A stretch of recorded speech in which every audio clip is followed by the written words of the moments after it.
We're up to Vayeshev shiny.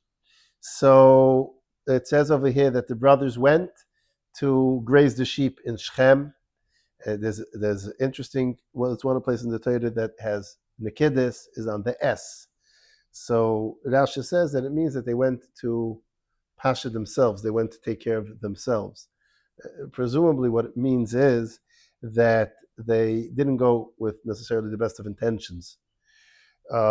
Maybe they were because they were upset at Yosef, so it seems that that's why Yatzara was able to chapsa Haran and to get them over there.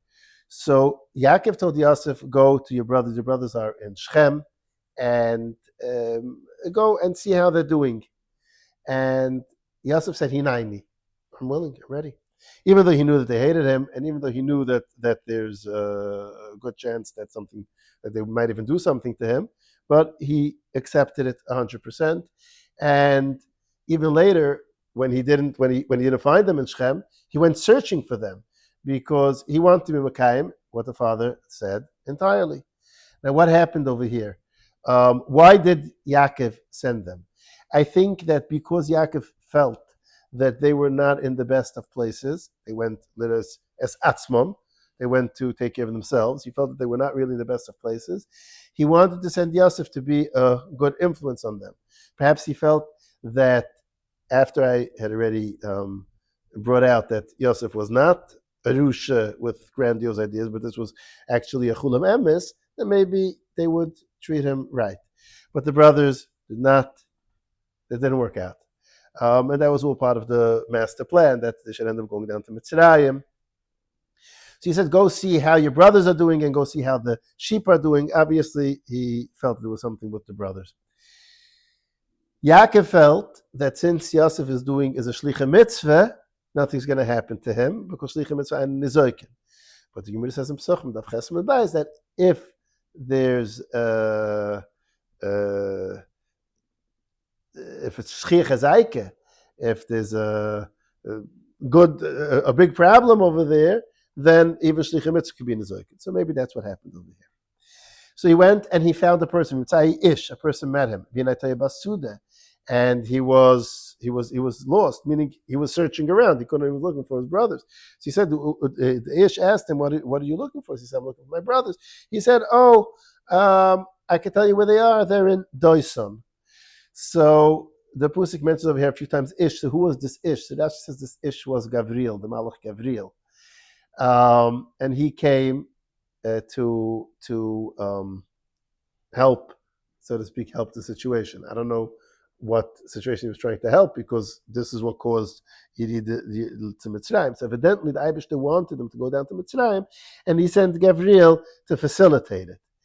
I heard from the Malach Biderman, he says, I don't remember who he asked it from, he says, here it says Ish, and it's Gavriel. And in the passage of Vayishlach, it says Ish met Yaakov, and he fought with him, and it says there was a Samach Mem. So who does Ish mean? Is Ish the good Malach or the bad Malach? He says it depends what the Ish does. If the Ish comes and says, how can I help you? It's Gavriel. If the Ish comes and fights with him, then it's the Samach Mem. Al Kupunim. So Yosef went and he found them in those, and his brothers saw him, and they're like, okay, this guy's coming after us, like he's coming with more chaloimus. He's going to come tell us more chaloimus. We can't handle this anymore. Let's just kill him and get rid of him. He's chayav misa. There's no question about it. He's moed the malchus, and he's going to cause discord in the whole family and the whole Klal Yisrael. We can't. Tefillah says, "V'nira mayicha lemoisav." The push to touch is, let's see if anything's going to happen with his chalemus. His chalemus are going to be brutal. We're going to kill him. But Asher says that the Baskel said, if you have all your plans, and this is actually going to cause his chalemus to be mekiyim. So even the oldest brother said, let's save him. And he said, let's not kill him. The Torah does not say the whole discussion that he even said, but you see later in Parshas Mikayitz, the part of the discussion that was said, that even said, Al techeti b'yulad, don't do anything to him. But it didn't work. They did not accept that, and they continued coming up with plans. So when even saw that that's not going to work, so they came up with plan B, which is, they even said, let's not kill him, let's just throw him into this pit. this this pit, and we're going to. And his idea was to save him and to bring him back to his brothers, to his father. Some say that he did not know that there were snakes and scorpions in the pit because the pit was very deep. It was more than 20 amas deep, and you couldn't see in, etc. They learned out from the Smiches in Masechta Shabbos, Daf Chof Beis, Benegay to the Sugya of Chanukah. Some say that he did know that it has snakes and scorpions, but he felt that if we don't kill him, then we're not so responsible. It's happening through something else. Maybe the snakes will ignore him. Some say he didn't know if he was a tzaddik or not. He said if he's a tzaddik, then the snakes are not going to kill him, because it says all the animals are afraid of a richtige person who's a tzelem elikim. But if he's a rusha, then let the snakes do it. Basically, we don't have to decide. The snakes will decide for us. And he believed that probably he was a tzaddik because he felt that that's what Yaakov held, and Yaakov probably knew what he was talking about. So he is a tzaddik, and therefore he'll be able to bring him back to his father, to Yaakov. Well, up to Shlishi, but I think we're going to go for further. So when he came, they did that. They removed the Ksoinis Pasim, which is one of the things that made them jealous, and they removed his regular shirt also, and they took him and they threw him into the pit. And then they sat down to eat. Why did they sit down to eat now? When you down somebody to Misa, Sanhedrin is not even allowed to eat when they're down somebody to Misa the rest of the day. So why did they sit down to eat? So the B'nai Yissaschar, Agra de Kalas, has a beautiful thing. He says they were very upset. They could not figure out, why are we so quick to kill him? He's our brother. Maybe because we're hungry. When someone's hungry, he's just nervous and frustrated and upset. You know what? Let's eat. And then let's see how we feel after we eat. Anyway, after they ate, they saw a caravan of camels that was with the Arabs, the Yishmaelim that were coming, and they said, "Oh, you know what? Let's go sell him to the Yishmaelim." The Yehida said that. Yehida said, "Look, even if we put him in the pit, and he gets killed through something that kills him there, or just simply by hunger and thirst, that's also called killing him. Let's not kill him. Let's sell him." And he used that as a method also to save him. He also felt it was not right to kill him, and he felt that he could do this. A little bit of a time in the Medrash. If you saw that your words were accepted, you should have said, "You know what? Let's not kill him. Also, let's just take that a step further and just not kill him." But in any event, they agreed to do that.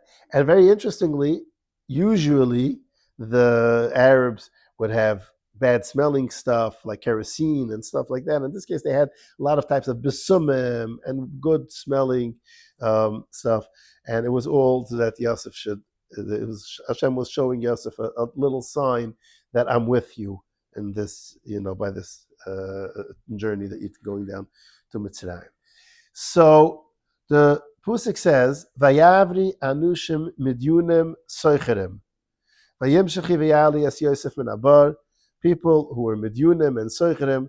And then it says, Vayimshechi vayali says, well, who took Yosef out of the bar? Did the midyunim soicherem take him out of the bar? Or did the brothers? The two Perishim. The Rashbam learns that it means the midyunim soicherem took him out of the bar. And they sold him, they sold him to Yishmaelim. And even though it says later that the Midyunim brought him to Mitzrayim, it means the Midyunim sold him to somebody who brought him to Mitzrayim. Rashi and the Rambam learn that it means that the Midyunim, Soichrim, passed by, and the brothers took him out of the bar and sold him to these Yishmaelim because they didn't know if these people are Midyunim. They seemed like Arabs. Midian was from the B'nai Ketira, the oldest brother of the non-Jews that were sons of Avruam was Yishmuel. And then there were a bunch of B'nai Ketira. There was Midan and Midian. So these Midyunim they were considered basically in general Yishmaelim. And later the Pusik says that it was Midunim, not Midunim, and that's the children of Midan. So there were Midans and Midyans and Yishmaelim.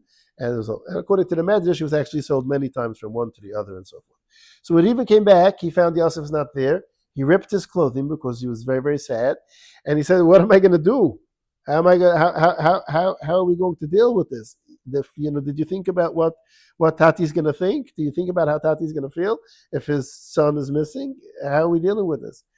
So they said, okay. They came up with tachbila, and they shechted a goat, and they put the ksenis pasim in the blood of the goat, and then afterwards they said, we'll bring it to. They sent it to Yankev, and they said, and it was actually Yehuda who brought it, and he said, "Hakenu aksenis binchu imloi." Let's see, is this your son's shirt, the ksenis pasim? And obviously he recognized the ksenis pasim.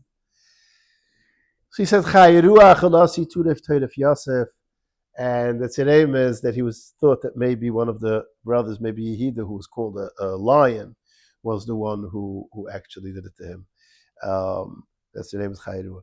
So Yosef ripped his clothing and he said Availas. And it says Yomim Rabbah, many years.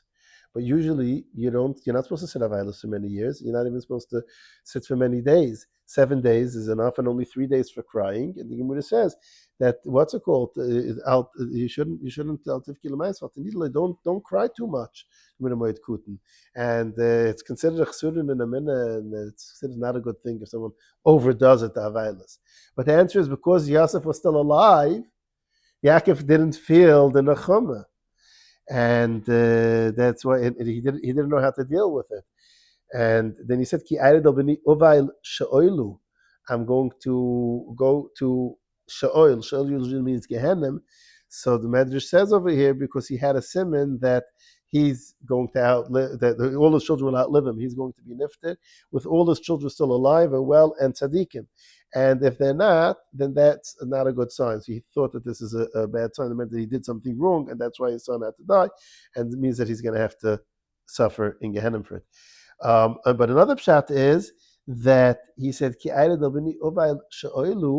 because I am just not getting back my simcha, and I'm not getting back my betuchen, and I'm not getting back my riach hakodesh, and all of these things that he used to have, and he thought that it's a sign that he's not doing well, because he's actually not doing well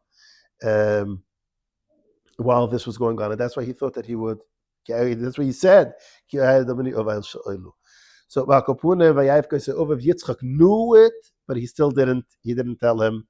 He didn't tell him about it because he didn't want him to. Because it was a shviyah. They made a shviyah that nobody's allowed to tell it over, and Yitzchak therefore even though he knew B'rich Kodesh, he didn't tell him.